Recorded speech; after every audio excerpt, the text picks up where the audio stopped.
All right, hey everybody, welcome to Mod 3. You made it! So, I don't think anything we do in the program is has the kind of brutal pace that Mod 2 does. That doesn't mean Mod 3 is easy, doesn't mean Mod 4 is easy, certainly doesn't mean capstones are easy.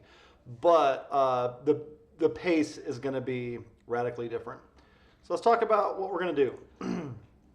So if we head over to the site, we've got validating data using strong params and model validations, serializers. I'm taking serializers out, don't worry about this one. Implement interactivity in applications using events. We're going to spend a lot of time on that. Manipulating data using fetch. We're going to spend a lot of time on that. Discussing common programming topics. That's a killer one. And then these two are OOP and functional programming. We'll spend a little bit of time on those.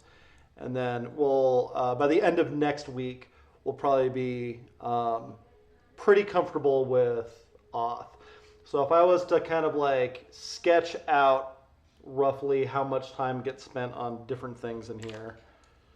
So those validations, that's like a today thing. There's just not that much to that. So validations and strong params, I'm going to give that 1 or 2 days-ish. And then no serializers, events, and fetch. We're going to spend a lot of time on this. So I wouldn't be surprised if we spend probably the rest of the week on these. So this is going to be 2 to 4 days. This is going to be 2 to 4 days. Oops, 4. Something like that. And then our discussing common programming topics. This is sort of launching off. Well, we're going to be doing this kind of for the rest of the program. But that it's probably 1 to question mark days. But if you've ever done a talking code with us, that's talking code is the assessment for that.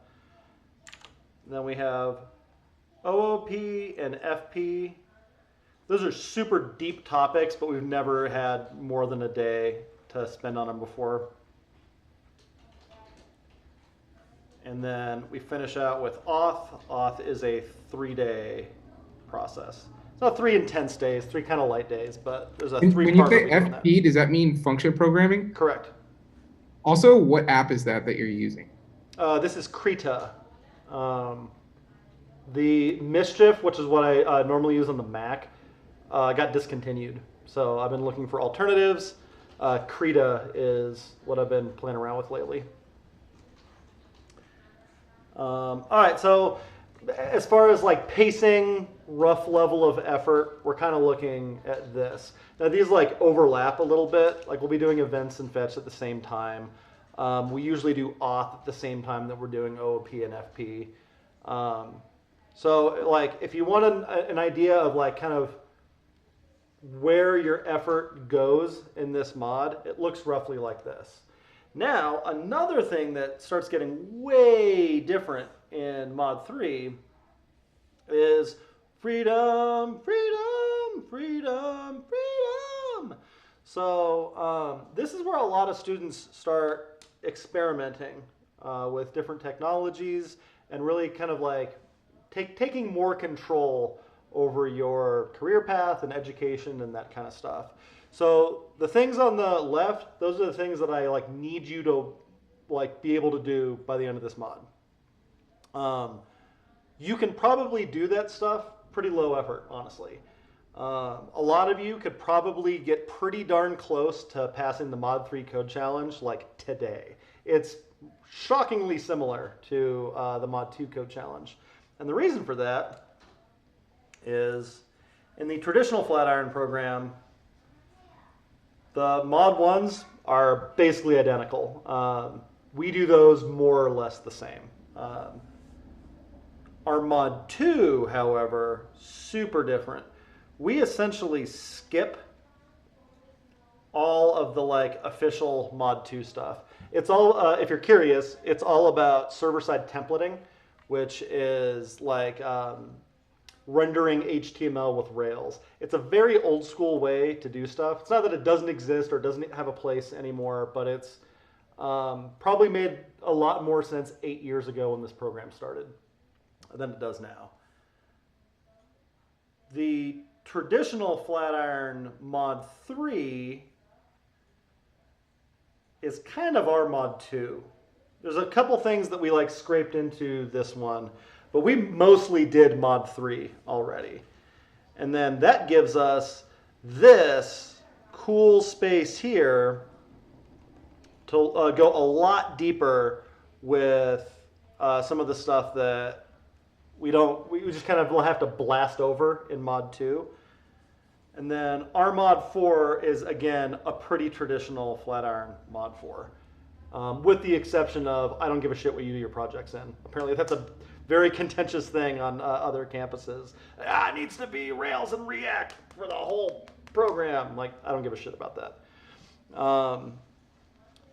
And so mod 3 tends to be a little bit more theoretical, tends to be a little bit more exploratory, a little bit more heady. It can also be sort of discombobulating. So this is like a lot of students report feeling like a pretty big release of like instructor hand-holdiness around mod 3. And that's intentional. But remember, the safety net's still under you, and you still have access to the instructors. And it's not like you're all on your own, but you are taking more and more and more ownership. So with that background, hit me with some questions, and then I think I'll demo some stuff also. But what's on your mind? So would a good goal be to get through all of the labs that are on that Firebase for mod 3? Yeah, I'd say that'd be good. Remember, don't worry about serializers. You can do them. It's still like a worthwhile thing to know, but you're not in trouble if you can't do that at the end of the mod. At this point in the game, what would you expect like our study flow to be like? Like, in other words, how much of my time should I spend just maybe like building burning websites versus running through learn mods or something like that? That's a great question. So what I would do is try to, all right, so if you're here by the end of the week, you can like very confidently do manipulation with fetch. That's like a good target. If you can do that by like tomorrow or Wednesday or something like that, or if you feel like you're pacing really good on that, then like all of that extra time, build and burning websites, that's a great use of your time. Picking up Go. Some people like looking ahead into the React stuff. Like all that stuff is fair game. Also, if like this is plenty for you and like it's going to be enough to just white knuckle your way through this over the next couple weeks, that's completely acceptable.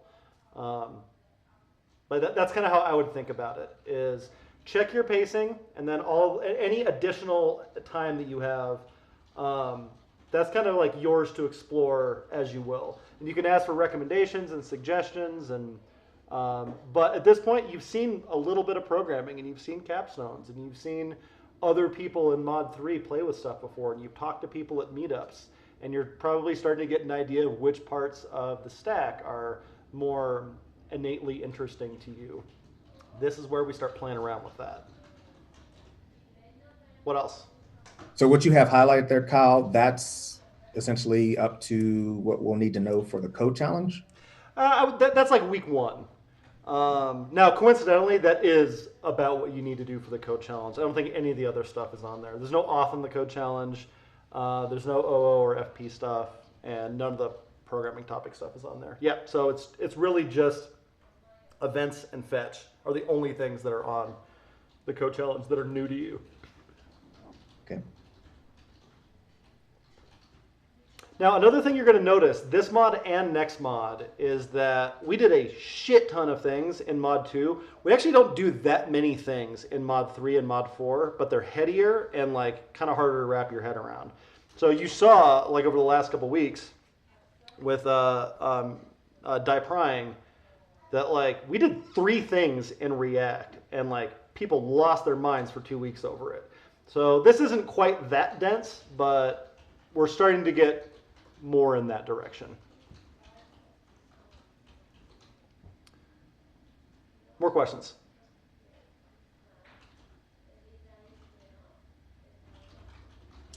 What are the expectations for the Mod 3 project? Sure. So Mod 3 project is, this is a lot like the expectations for your Mod 2 project, except you got to do it alone.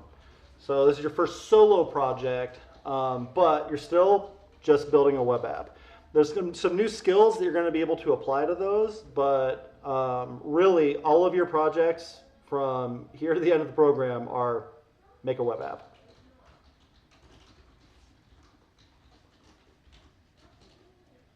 Cool. What else? Todd asked a question about functional programming that I'm just curious what the answer to. Oh, I wasn't looking at the chat. All right, is FP like destructuring? Destructuring is like a very functional kind of thing.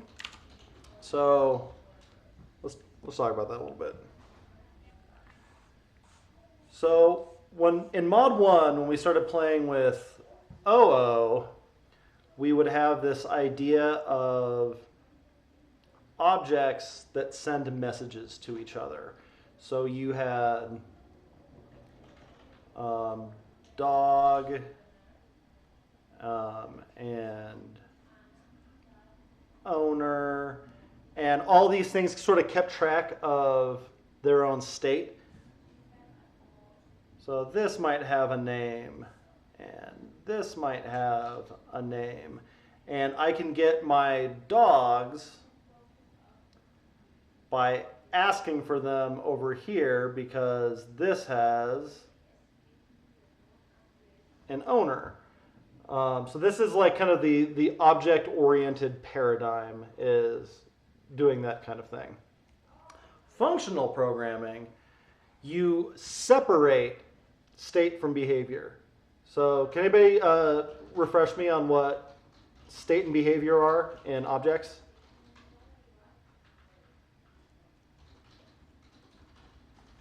So state would be like what something is at a given moment in time, versus behavior would be like what it's doing. Yep. We can get more concrete than that, though. What in the object is the state? What in the object is the behavior?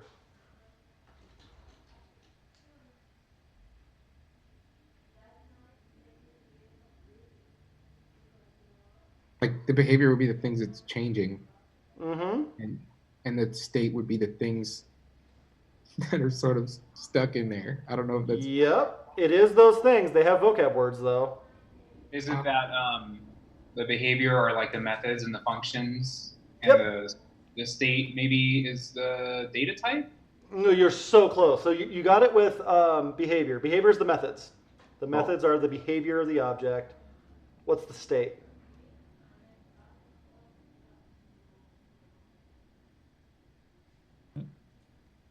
The variables? Yep, the properties. So properties are state, behavior is methods. And in case like no one's made this connection for you before, in an object, we call those methods and we call these properties. Outside of an object, call that a function, and call this a variable. There's a little bit more nuance to like the academic distinction between those, and we'll talk about that in mod 3. But so an OOP, methods, properties. State, behavior that changes that state. That's how everything works.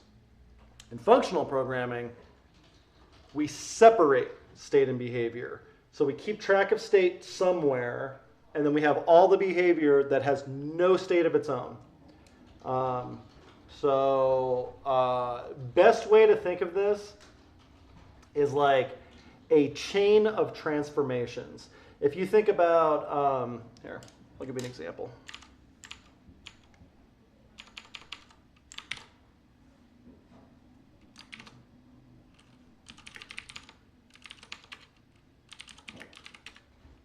Okay, so I'm going to show you some kind of light functional programming stuff. I'm going to make a new project there. I'm going to install a library called Lodash. Lodash is like an excellent functional toolbox. And then I'm going to bring in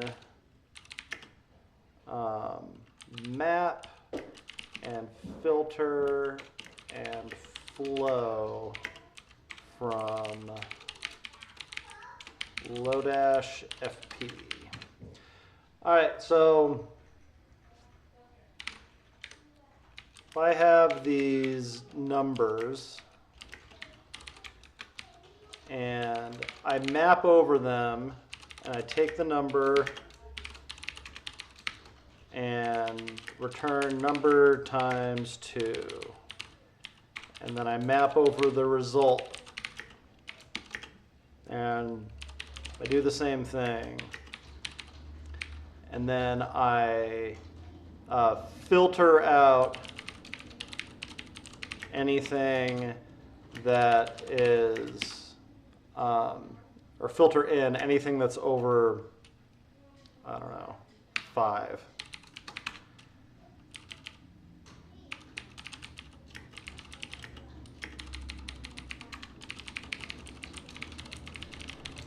All right, so if I run this,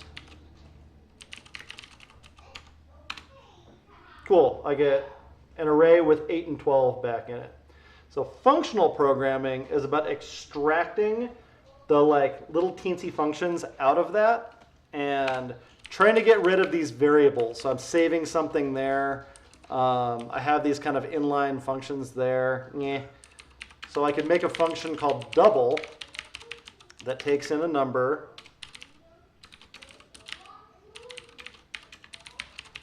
and returns number times 2. Okay, neat. Now I can say map double there. I can also say map double there. Cool. And then this filter function, I can break that into its own function also. I could make one called greater than 5. And it takes a number, and all it does is return if that number is greater than 5.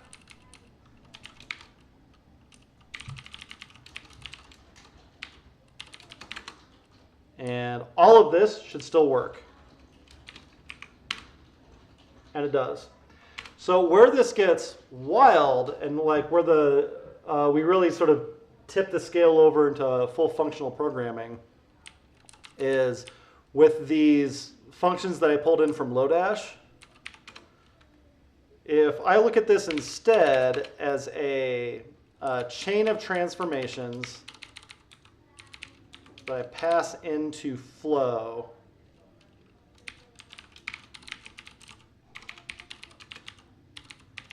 and I do that, and then I filter for greater than 5, and then curry that initial array into it. And then if I console log that entire thing,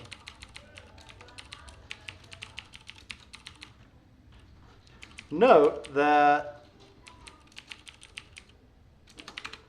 other than bringing in these dependencies over here, I didn't declare any variables even. The only state in here is really this initial state right there. Everything else is this chain of transformations. And I could even do something like make that a function. called double, twice, and filter greater than 5. And it takes in numbers and returns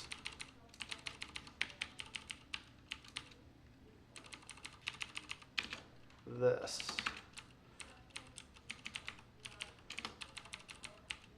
So the concept of functional programming, it does not have to be applied to a functional language. It can be applied to, like, let's say Ruby, and then you're taking things. Kinda. So Ruby, you really can't do like actual functional programming with Ruby. You can do stuff that's kind of like that. Anytime you guys did like map chains, reduce chains, filter chains, any of that kind of stuff, that's all borrowed from functional programming. But how did you do that in Ruby? What was the like Ruby tool that you used? Like, technically it was chaining objects, right? Like, it was an object and then you're performing this operation on another object. Like what was the like thing in Ruby that allowed you to do that though? I don't know. Is it that everything is an object? Not quite. What was the name of that part of Ruby? It's a structure in Ruby. Classes? Nope. Enumerables. What do you pass into the enumerable? Starts with a B.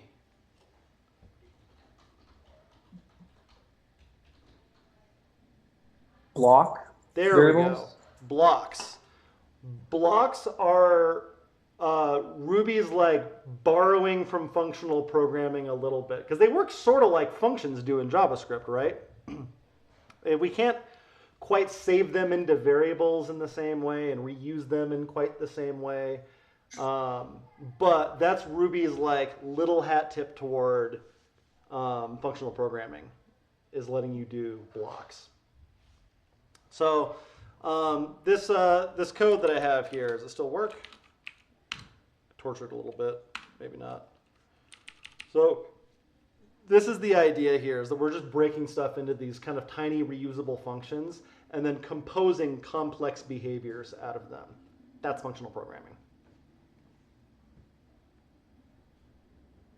So one time I challenged Ahmed to take his capstone and rewrite it so that every function had no more than 2 statements in it, with a preference to 1, which like means you can't do a whole lot of like, you can't waste your statements on variable assignments and things like that.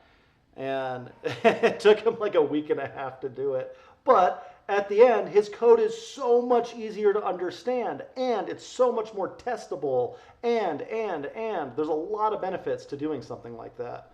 But it's a way of thinking about code, or a paradigm. So that's what FP is. More questions?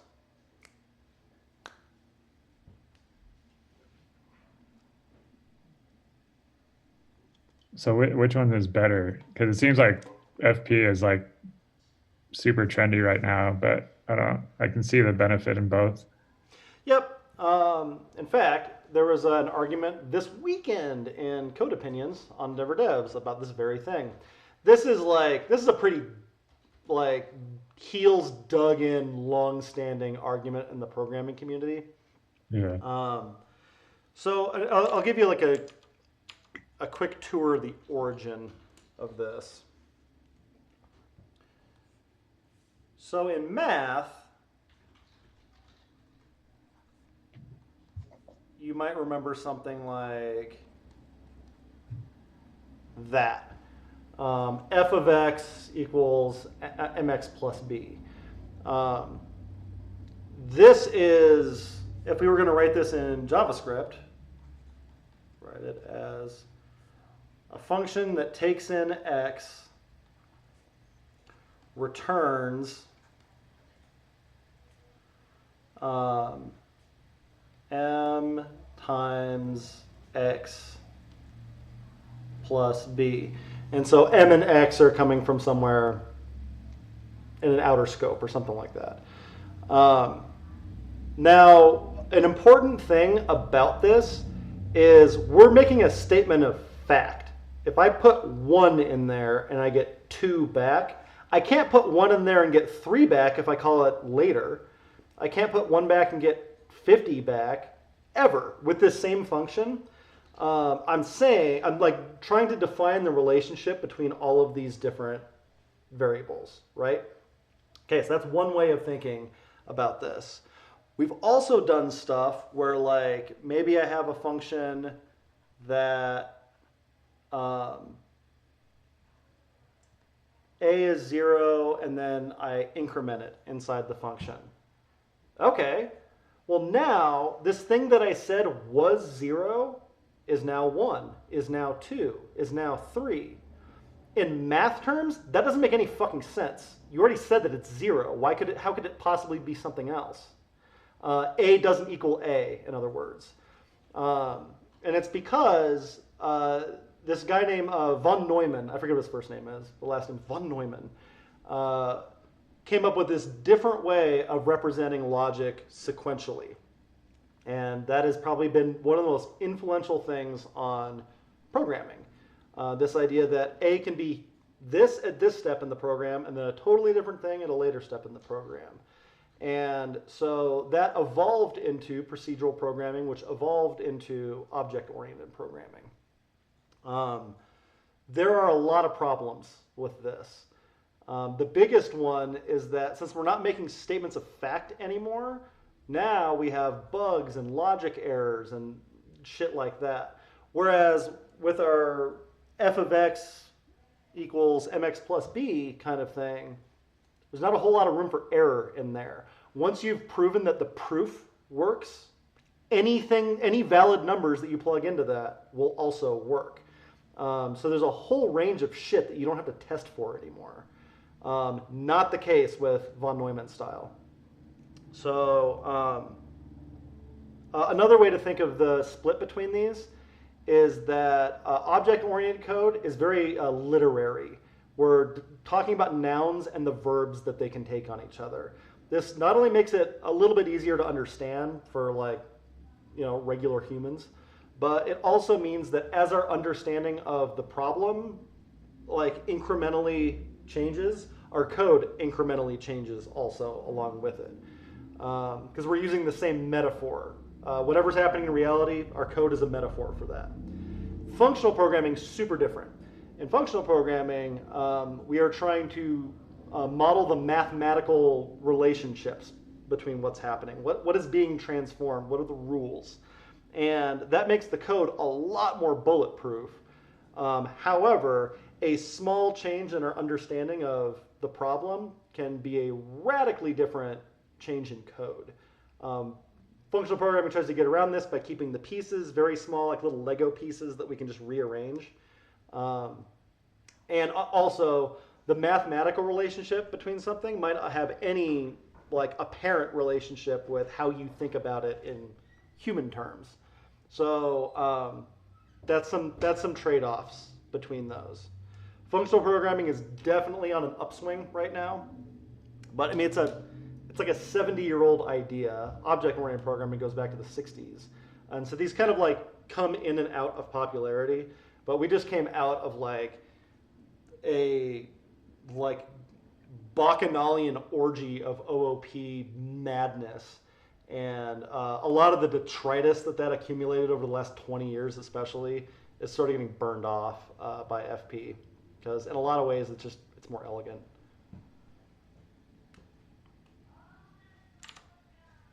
Cool, more questions?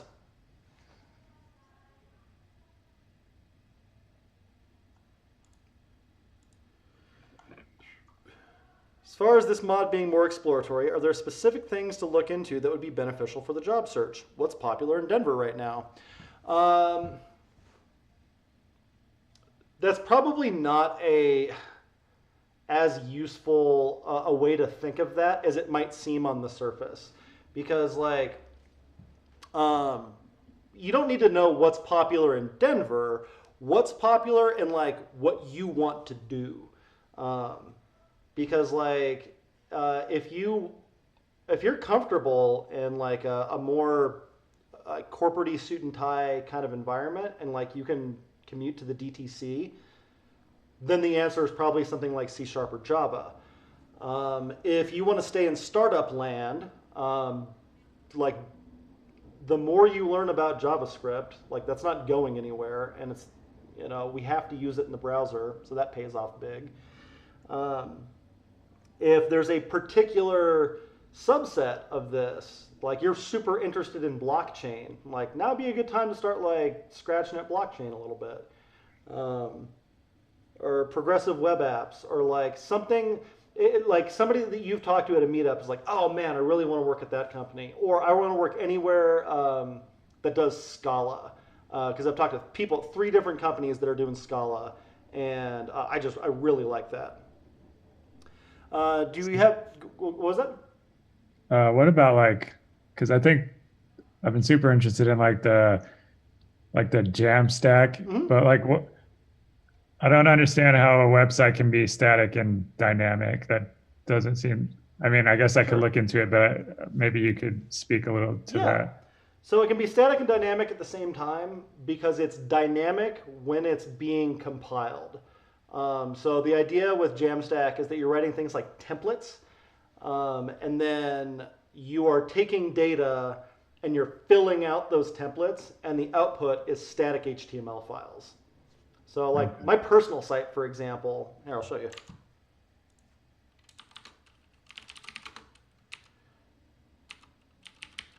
So in my personal site,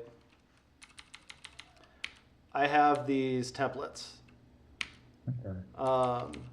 And see if I can find anywhere where I'm actually using the template. Talk, perfect. So the talk title is a variable. The talk venue is a variable. But otherwise, and I can have if statements, you can do loops, you can do lots of like programmery kinds of things in here. And then I have all of the data for that just in one big ass array of objects. And I wrote a script that takes all of these objects in the array and applies them to the template and then writes HTML files for each of them. So that script looks like this. And this is also like super functional programming, by the way. So it's reading the templates, it's reading in data, it's applying the data to the templates. It's basically just a fancy search and replace kind of thing. And the end result of that is all of these HTML files. So when the user accesses it, it's static. There's no JavaScript. There's nothing that like runs on the site really.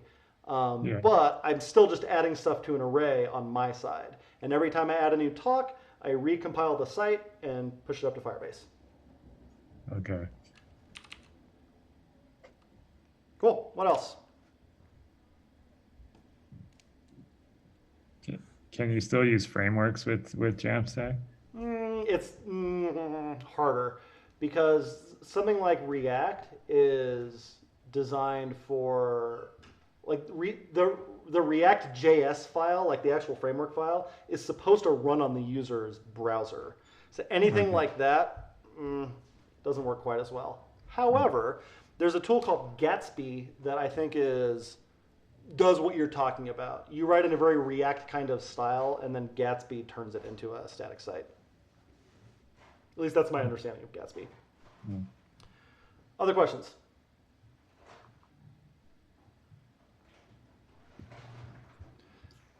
You mentioned Go Yeah. is something that people will try to learn this mod. Can you just give like an overview of what it is exactly? Yep. Go is Google's attempt at replacing Java. Java is a little bit long in the tooth at this point, and has some problems that we've learned in the 30 years we've been using Java. So Go was an attempt to rectify that. And so it's a mostly OOP kind of language. The syntax will look pretty familiar to you. It's like JavaScript-esque. But it's strongly typed. It has actual classes. There's like a couple benefits to that. And yeah, we've had some guest speakers come in and talk about Go. We've had some students get hired into Go, and like it's a big thing. So if you start learning that now, you'll probably still be learning that like during your capstone and stuff. But that's about what that is. Oh, and there's a question about what the economic situation is going to be like when you guys are job searching. So it's super industry specific because, like, as you might imagine, Zoom is hiring right now, but like OpenTable, probably not so much. So, like, I think it's easy to get in a mindset that, oh no, the economy is going to fall apart and I'll never get a job. But I'll say in the last 2 weeks, we've had more grads get hired than like any time since I've been here. We had like 6 grads in the last 2 weeks get jobs, like one after the other. And because there are industries that aren't affected by this really that much. There are some that are booming because of this, and there's some that are falling apart. So, but I don't think that your economic outlook is necessarily bad. I guess my question was more Yeah, go ahead. specific. If there were things we could be focusing on that might be a more surefire way of like ensuring that we can at least get a job after this. In other words, like if I were to learn Python is big in startups, and maybe startups are declining or something like that. Would that be a bad idea? Or should I focus on like maybe more giant, robust industry standards or something? There's 2 ways to look at this. If like you want safety, Java, C#, those are probably good uses of your time. There are tons and tons and tons of jobs out there, but like they tend to be located DTC, Centennial. They tend to be places like Charles Schwab, Spectrum, which is Charter. Like if that kind of stuff is cool with you, then also you're still gonna have to fight a lot to get those, because in startup land they don't give a shit that like you're a boot camp grad, like awesome, can you do the thing, I'll hire you. There's a lot more in the DTC of like, oh, you didn't go to a 4-year computer science, like you're gonna fight back against that a lot more, and your initial salaries will probably be lower. However, if you can like make it to seniority in those jobs, like the pay is ridiculous for doing almost nothing, but also can like be a little soul crushing. So those are some considerations that you might have. On the other side of that, if you like do want to be in startup land, there's no such thing as an unemployed Ember developer. There's no such thing as an unemployed Scala developer. Like Go is super useful. If you like DevOps certainly isn't going anywhere. So being a site reliability engineer, like that might be a good career path for you. Mike De La Rosa, what's a good resource for learning Go? I don't know Go. We have some videos, I think, on the site because Roberto Ortega is been a guest speaker. His older brother Ricardo went through the program. He comes by every now and then and helps people out. He's a former student of mine. He worked for me for 3 years, so I can maybe bend his arm a little bit into coming doing a Go overview for y'all. Cool. Other questions? What's your opinion of looking into like Rust? Because I don't know, that just seems kind of interesting to me. Absolutely. So Go is a replacement for Java. Rust is a replacement for C++. Solves very similar kinds of problems while like taking into account everything that we've learned about systems programming. So Rust is what's the big project that's being rewritten in Rust right now? Browsers. So like I think Mozilla the Firefox is being rewritten in Rust right now. A lot of like close to the metal memory management. Like if that kind of thing is more your jam, that's what Rust is sort of about. Okay. Other questions? When you say systems programming, what do you mean? I mean programming for the operating system, potentially programming the operating system itself. So what we do in this program is application development. And so that's front-end stuff, back-end stuff. I think that also includes design elements and marketing and UX. All that stuff is in application land. All of that stuff is running on top of a system. So if we would consider some things like the operating system itself, things like how would you write a database system? This might be things like programming language compilers. This could be, I don't know, stuff like that. That's systems programming. There's also, like, kind of related to that, embedded programming. Like, your car has something like 50 computers in it. Somebody needs to program them. That's embedded programming. Same thing with your TV. That's embedded programming. Hey, Kyle, what's your opinion on React Native? It's fine. Is it like what apps are starting to be, like mobile apps, what they're starting to be developed in, or is it like Swift or? So, if you're unfamiliar with mobile, landscape kind of looks like this. For Android, originally it was all Java. Anybody know the other thing you can write Android apps in now? Kotlin. Kotlin, very nice.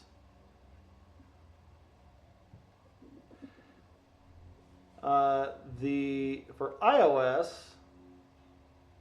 originally, anybody remember what iOS apps used to be written in? Objective-C. There we go. Objective-C, and now they're written in Swift.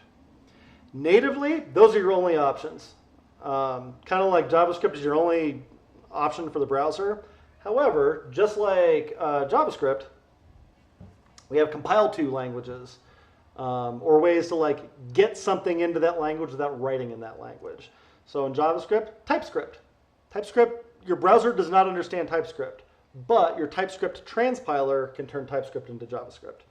So we have similar kinds of approaches, and they fall into like a couple different categories. The oldest one we'll call hybrids. This is things like, what's a good hybrid? Sencha. The first really popular one was called PhoneGap, which is based on an open source project called Cordova. So these are, you write HTML, CSS, and JavaScript, and those frameworks turn them into whatever they need to be for like the target language. And so your web app code base turns into your mobile app code base. There's like a more direct compile to approach, like React Native. So React Native is you write code that looks an awful lot like React, and you get Swift and Java out of it. What you don't get, and this is like a little counterintuitive, you don't get a web app. With the hybrid one, you got a web app also. Because what was actually happening is your native app is basically just a browser, and it just goes to whatever your site would be. But it's still running the actual JavaScript, the actual HTML, all that kind of stuff. With React Native, you are writing something that looks like React, and it's turning into actual native code. So there's no browser. So you also don't quite get the performance hit that you get with the hybrid solutions. But you also don't get a web app out of that. And our third option is PWAs. Progressive web apps are kind of like the hybrid solution, except there's no framework. You're using actual just web technologies, and they work super good on native, and they work super good in the browser, and it's all just one code base. And it's not special. There's no like, other than like learning some of the progressive technologies, which also work in the browser. There's no like vendor lock-in kinds of things. So those are 3 different approaches for solving that, and also just the native solution. So there's 4 different ways we can get a native app made. My preference is for PWAs, and I feel like that's on the upswing because like this summer was when Safari finally started supporting service workers, which is like the last piece we need to really make progressive web apps take off. And so now all the hype that I was hearing 4 years ago about progressive web apps is finally starting to come true now that it works on iOS. The hybrid solutions seem to be kind of dying off a little bit. I haven't heard of somebody using Cordova in a very long time. React Native, I see it all over the place. And the Develop Denver app for this year is also going to be a React Native app.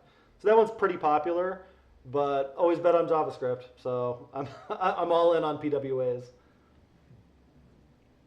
Thank you. Yep.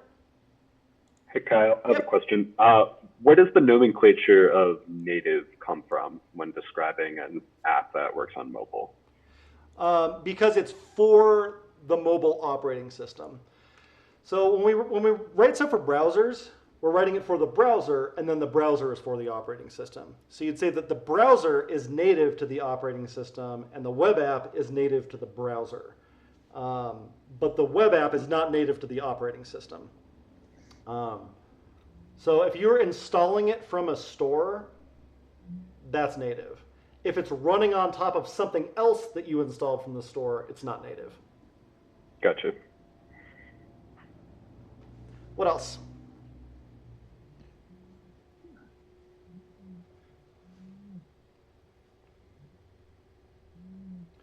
All right, I want to show you something real quick.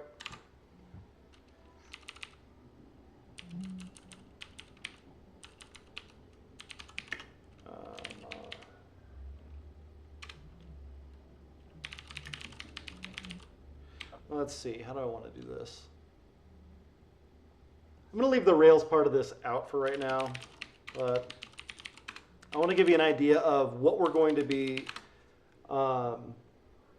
like what kinds of things are on the code challenge. There's a little bit of Railsy kind of stuff you have to do in the code challenge, but it's mostly JavaScript.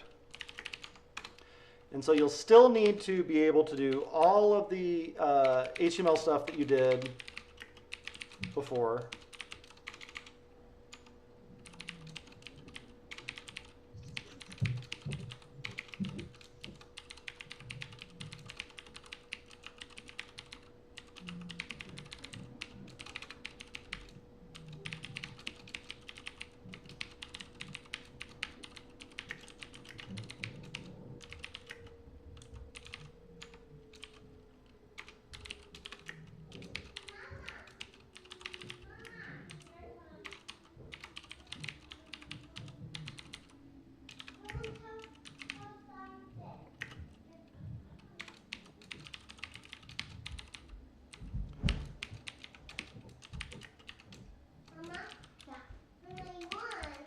Okay, so all that stuff should be familiar to us at this point.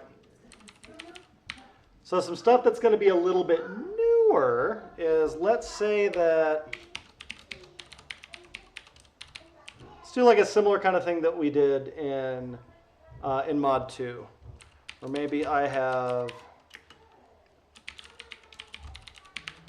a list of things here, and I also have a form for adding things to that list. We're going to handle that slightly differently. Type is text.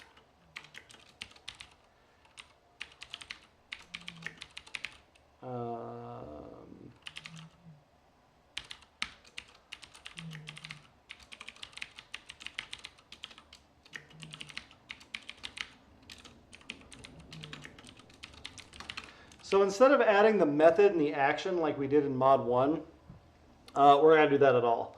What we'll do instead is in our app.js file, we're going to pull in the form as a DOM element.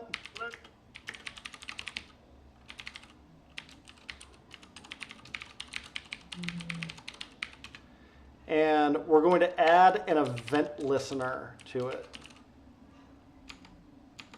And we're going to listen for a submit event. This is what happens when you click that button, hit enter when you're on the last input on the form, that kind of stuff. And the default behavior, as you saw, is to use the default method's default action. Now we put that in the HTML. Not so much this time. What we want to do is handle all of that ourselves. So what we'll do is prevent the default behavior, and then we want to like actually pull out those variables. So we could say something like our form data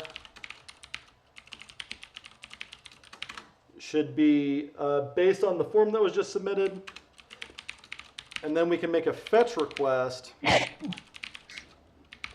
to like our Rails API. And then fetch works very similar to how we used it in mod 1, or mod 2, I mean. But now we can pass the second argument into it that'll let us do things like use different methods and manually set the headers.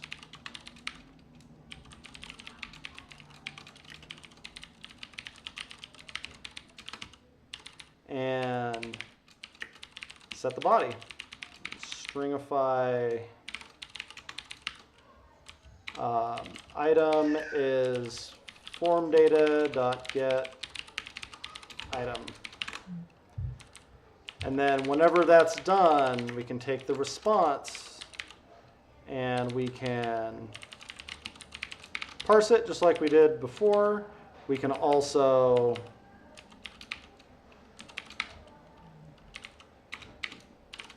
do whatever with that. And the powerful thing, the like really neat thing that you'll be able to do at the end of this mod is we can post stuff, we can also put stuff, we can also delete stuff, we can do any of the HTTP methods now, and we'll handle it based on these events. And there's other kinds of events that we can use too. So for example, if I just put a button on here that says hey, and I grab that button and maybe add an event listener to that, I want to listen for every time that gets clicked.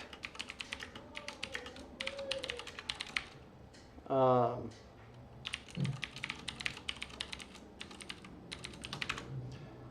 now, if I host this site,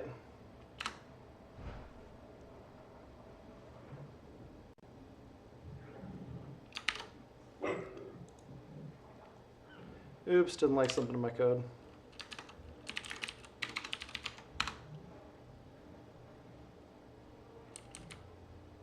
Let's see, what I screw up. That looks good. That does not. There we go.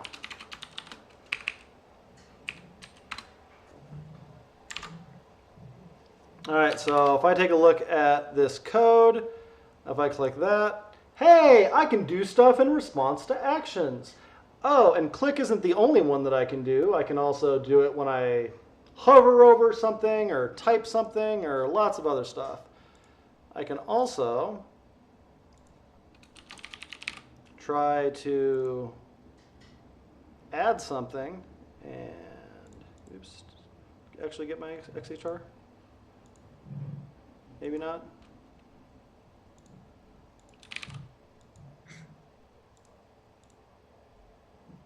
Oh, it's because the URL isn't real.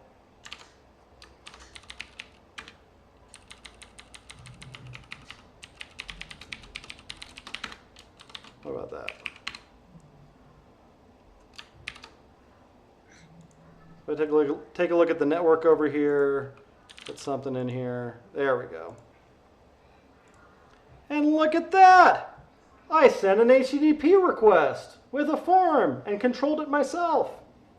So that's the core skill that you really need to come out of Mod 3 with, because we use events and event handlers and all that kind of stuff all over React in Mod 4. But also, this is how we start kind of unlocking the power. Once we're combining this with DOM manipulation, welcome to the web. That's how it works. It's all events and DOM manipulation.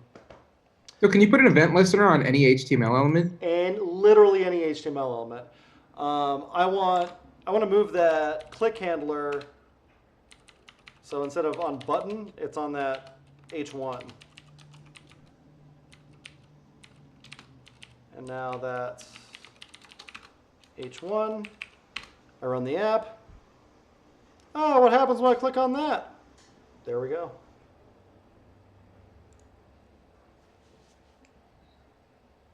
It's fucking wild. Mind blown. Cool. Any other questions before I cut you loose?